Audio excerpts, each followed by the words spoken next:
Beijing, 1908. It's just after nightfall when a royal security detail arrives at a private mansion. They aren't there to arrest anyone.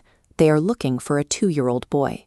The toddler, terrified of the strangers, hides in a wooden cupboard, screaming and scratching as imperial guards drag him out into the lantern light. The boy, named Puyi, is carried through the city gates toward the Forbidden City. This official escort is bringing him to the throne to serve as the next emperor of the Qing dynasty. This diagram shows the global population distribution at the time. At his coronation, Puyi becomes the technical ruler of nearly a third of all human beings on Earth.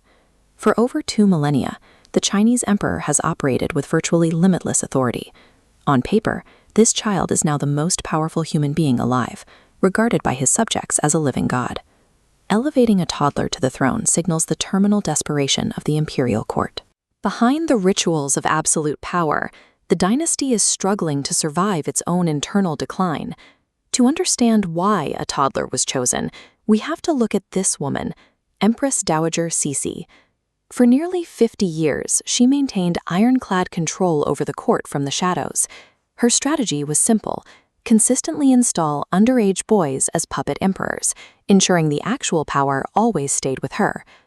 While she managed the court, the nation outside was collapsing. China had recently lost a brutal war against Japan, crippling the country with massive foreign debt and forcing them to surrender valuable territory to outside powers. Now, Cixi's own health is failing. She is terrified of losing her grip before she dies, so she urgently requires a new, entirely helpless subject to occupy the throne. The timing of Puyi's kidnapping is highly specific. Just 1 day before Cixi herself dies, her previous puppet emperor suddenly passes away from poisoning. This leaves the 2-year-old entirely alone at the top of the hierarchy.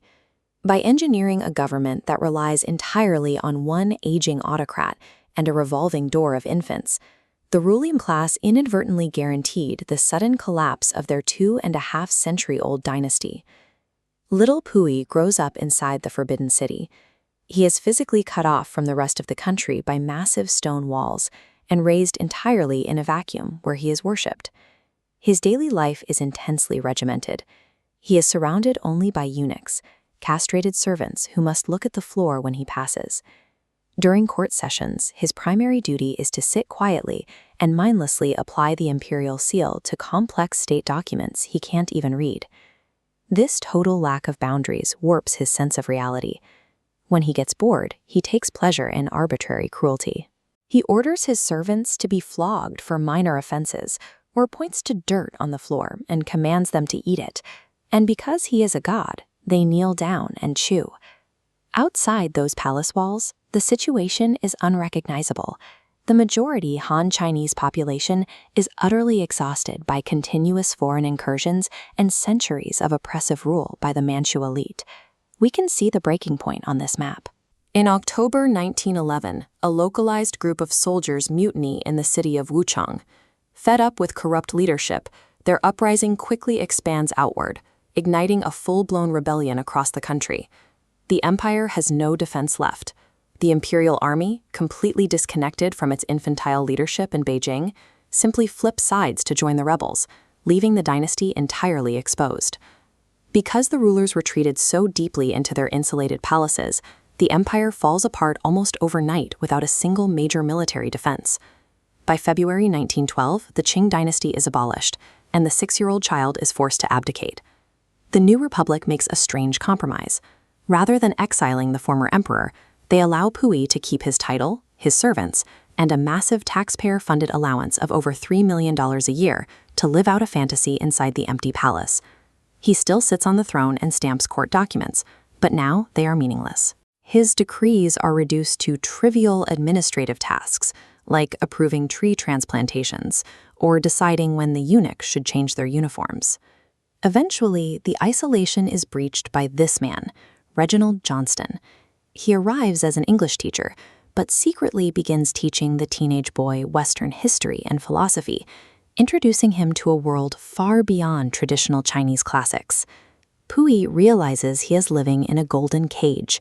He rebels against his handlers by cutting off his hair braid, wearing Western glasses, riding a bicycle through the courtyards, and using the telephone to make prank calls to addresses in Beijing.